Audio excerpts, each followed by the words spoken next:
Salut à tous, c'est Pank de la chaîne, bienvenue sur cette vidéo qui va parler de l'approche ericksonienne et du 7e cours du niveau A de la Milton Erickson Institute de Jeff Zeig.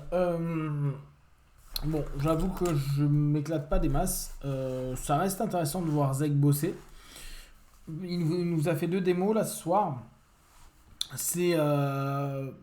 là il est sur les basiques donc c'est pas oufissime parce qu'on n'est pas sur des problématiques etc. Ce soir, il a parlé en fait un petit peu du vocable et de la façon de fonctionner en hypnose. Donc je vais vous reprendre avec les supports. Donc, le gros moins, c'est qu'en fait, on a l'impression qu'il y a un cours sous. C'est pas qu'on a l'impression. Il nous fait passer des diapos. J'ai l'impression d'être à la fac. C'est pas ultra vivant. Donc, première chose dont il nous a parlé, c'est la dissociation. Et comment on crée une dissociation avec, justement, par exemple, avec ton corps, tu peux ressentir petit à petit une détente et avec ton esprit, tu peux petit à petit rentrer à l'intérieur de toi parce que tu sais que tu es de plus en plus en phase avec toi. Donc, en gros, on va avoir un premier élément, corps, conscient, tes pieds, subconscient, quoi qu'importe. La notion de capacité, possibilité. Après, donc une conséquence à ça. Au can, au pouvoir, tu y rajoutes quelque chose. Après, un mais, et, ou, etc. Une autre partie de toi et alors si par exemple on va dire ton conscient peut dès à présent prendre de plus en plus plaisir à cet instant et ton subconscient peut écouter de plus en plus parce que il est revenu sur l'expérience de psychosocial. À partir du moment où on donne une raison avec un parce que, ça laisse complètement le subconscient s'ouvrir et accepter plus facilement les choses. Parce que blablabla, et en fait la raison que tu vas créer et ton subconscient peut s'éveiller de plus en plus parce que tu t'autorises à être en lien avec toi-même.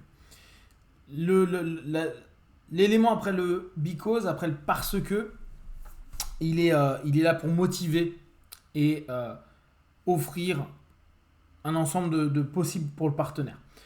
Ce qu'il disait, il dit que moi, lui en l'occurrence, à partir du moment où il a étudié avec Erickson et qu'Erickson lui a donné cette notion-là, il s'est dit c'est cool, je vais pouvoir être un peu plus souple. Et même si je ne sais pas trop quoi dire, je peux toujours utiliser la dissociation. Un élément tu peux et un autre élément qui peut parce que, et après une notion de motivation. Et il parlait d'un élément, en gros il dit tu entres dans la zone du partenaire, tu offres ta suggestion et autres, et tu ressors. Et pour lui, c'est un espèce de rythme que tu vas constamment donner. Donc l'idée de dissociation, c'est petit à petit, au travers d'un rythme, tu n'es plus vraiment toi, mais ta main. Chez nous, en français, c'est plutôt à mesure que ta main se lève, tu es peut-être toi ou ta main. Et comme tu peux ressentir à la fois que tu es là et peut-être que ta main est ailleurs, donc on dissocie de plus en plus, une partie de toi, peut-être ta main ou cet ailleurs, te permet d'être plus en plus toi parce que tu te ressens entre cette main, ce tout, cet ailleurs et cet ensemble. On donne quelque chose qui permet petit à petit d'entraîner notre partenaire dans un état dissociatif qui offre plusieurs possibilités sémantiques. Chose que j'ai bien aimé, il disait par exemple on peut utiliser un état de dissociation et avec le peut, tu peux, ou ton corps peut, ton subconscient peut, etc. Là, on est sur des notions de dissociation, donc ça va être moins le tu que ton corps, ou ton esprit, ou ton problème, etc. Peut. Il va changer le timbre de voix sur l'élément qui suit le peut. Tu peux écouter ma voix. Et à ce moment-là, il appelle ça une commande imbriquée. C'est intéressant comment il définit commande imbriquée, je vais revenir un tout petit peu dessus après. Mais il l'utilise beaucoup après le verbe pouvoir. Sa commande imbriquée, il l'utilise à ce moment-là. Et comme il dit en général, bien sûr que c'est une orientation indirecte, mais qui se veut directe. Donc, ouais, voilà, bah, je vous lis un petit peu les diapos. Ton conscient peut sentir la sensation de tes pieds sur le sol, mais ton inconscient peut, et là il laisse un temps, en l'occurrence, comme il expliquait, soit il laisse des temps, soit il change de timbre de voix ou autre pour créer sa commande imbriquée, peut prendre plaisir à flotter dans un flot de sensations parce que c'est une expérience agréable de plein de façons différentes qui se développe et développe ton attention et ton écoute de toi. Donc, il explique que bien sûr on peut utiliser une double dissociation. Pour ceux qui ont fait de la PNL, c'est le fameux tu peux t'imaginer toi dans un cinéma en train de regarder une scène de ta vie et tu vas t'imaginer toi en train de te regarder toi en train de regarder une scène de ta vie. Lui il le propose de cette façon-là. Ton conscient peut vivre A et ton inconscient peut vivre B, ou ton inconscient peut vivre A et ton conscient peut vivre B. Voilà. Double dissociation très, très simple. Après, il est passé rapidement sur les truismes. Alors, les truismes, on les a déjà vus, c'est tes pieds, tu es posé sur ta chaise. Et souvent, après, on rajoute. Et tu respires tranquillement. Deux truismes. Donc, pourquoi il utilise des truismes ? Pour donner le rythme, pour attirer l'attention, pour ratifier la transe, pour donner des injonctions symboliques, pour créer des commandes imbriquées et pour créer un IS7. Donc il revient sur l'IS7. Alors, là, il y a quelque chose qui me dérange sans me déranger. Mais c'est... Moi, ma motivation, quand je m'étais inscrit à la Milton Erickson Institute, c'était me dire, je vais certainement voir une façon de fonctionner qui est 100% ericksonien dans l'apprentissage. Bon, on sait très bien qu'Erickson, et on le lit dans les collective papers, on le lit dans plein de choses, il n'enseignait pas vraiment. C'était un peu... il était relou en fait. Il faisait des métaphores et tu devais comprendre plus ou moins les choses. Apparemment, Zeg disait que parfois il expliquait des choses, mais c'était pas toujours hyper gagné parce que en fait, il montrait, il mettait une pratique et après, c'était des feedbacks qu'il donnait. Par exemple, là, il a donné un exemple qui était marrant. Zeg fait venir un de ses potes qui voulait vivre une hallucination. Erickson lui dit ouais, on va le faire. Il fait pendant 1 heure tout un travail en parlant de noir, de blanc, de noir, de blanc, de noir, de blanc, de noir, de blanc à longueur de temps. Le gars n'a aucune hallucination. Il se barre un peu dépité et le lendemain il devait partir pour je ne sais quoi, il devait partir de Phoenix et le mec avait acheté du lait et du chocolat, 1 kilo de chocolat. Et Erickson, quand il les croise l'après-midi, il dit ton pote il a pas fait un truc un peu bizarre? Et il dit bah si, il a acheté chocolat et lait. Il dit bah ouais, parce que je bossais hier sur les 2 couleurs et vu qu'à un moment ou un autre, on est sur du biais, le subconscient avait besoin de nourrir quelque chose. Alors je ne sais pas toute l'expérience comment elle s'est passée, elle lui a peut-être pas donné une hallucination, mais en fait ça lui a donné un ordre et une rationalisation de réponse à la suggestion. Alors en fait on a un phénomène post-hypnotique à ce moment-là. Donc voilà, c'est un peu comme ça qu'il enseignait Erickson. Et la plupart des choses qu'on connaît de l'hypnose ericksonienne, bien sûr, on a la chance d'avoir les collective papers, on a des vidéos, on a pas mal de choses, mais on n'a pas de cours en tant que tel. Et ceux qu'on bossait dessus, en fait, c'est Bendler-Grinder avec la PNL. C'est Pattern of Hypnosis, où il y a 2 ouvrages dessus qui décrivent ce qu'ils ont appelé eux le Milton Model. Et en fait, quand ils reparlent du IS7, par exemple, ça me ramène trop à ce qu'on a vu en PNL. Et je me dis, est-ce que Erickson avait cette intention dès le départ et il parlait d'IS7 ?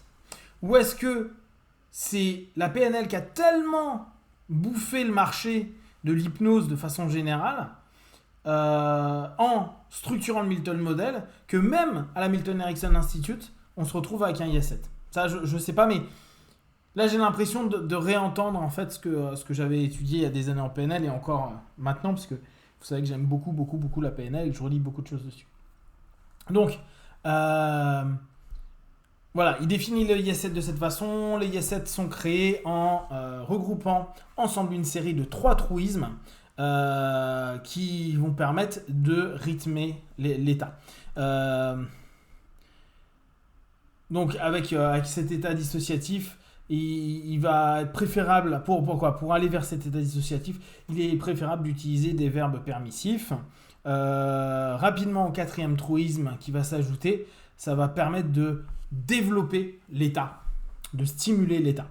Il peut y avoir des combinaisons diverses. Donc, il peut y avoir des yes-7 avec ou sans tag question. Nous, on les a pas vraiment, les tag question en France.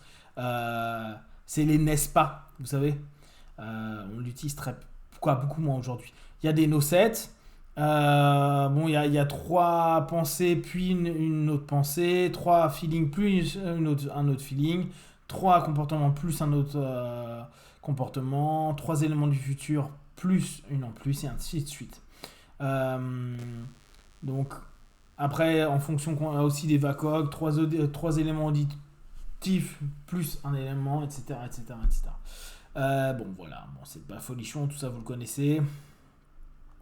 Exemple, tu peux entendre les bruits en dehors de cette pièce, tu peux entendre le son de ma voix, tu peux entendre ta propre respiration, tu peux expérimenter le changement de ces sons qui continuent à se développer. Ok. Donc le changement à ce moment-là est suggéré à ces instants-là. Bon, comme je vous ai dit, rien de oufissime. De l'autre côté, donc pareil, direct suggestion, ça il nous en a pas reparlé. Tiens, d'ailleurs, il nous en a pas reparlé. D'ailleurs, il a rien écrit dessus. Donc, truisme et les yes-7. Tu es ici. Ouais, bon, voilà, bon, on s'en fout. Ça, on l'a déjà vu. Commande à briquet. You can listen to my voice. You can listen to my voice. Donc, en fait, là, il donne plutôt des notions par rapport au timbre de voix. Tu peux écouter ma voix. C'est bien que tu commences à écouter ma voix. Tu peux écouter John parler. Bon, c'est des trucs relous qui, très sincèrement, il y a des moments où tu te dis, mais what the fuck. C'est intéressant en hypnose conversationnelle. Hein. Je ne suis pas du tout contre le principe. Sur l'hypnose clinique, un petit peu moins. Voilà, après, il y a 7. Truisme, il y a 7. Après, ouais, en fait, son autre slide, ses autres slides, c'est la même chose. Un tout petit peu plus, ça va un tout petit peu plus loin. Voilà. Et après, ils disent rajouter des prépositions rapidement, doucement, agréablement, etc. Voilà, donc l'exercice, c'était justement faire un truisme et une dissociation. Voilà. Et là, il donnait des exercices pour faire des IS7 pour cette semaine. Voilà, donc la base, hein, on est sur de hyper basique. Je tenterai de faire un petit récap demain avec quelques éléments sur un canvas. Comme ça, je vous partagerai l'infographie. Si vous avez des questions, des remarques, vous les partagez sur Facebook, YouTube, j'y répondrai le plus rapidement possible. Et comme d'habitude, de tout ce que je propose, n'apprenez que ce qui est bon juste pour vous tester, observer, analyser et conclure. Be one, ciao.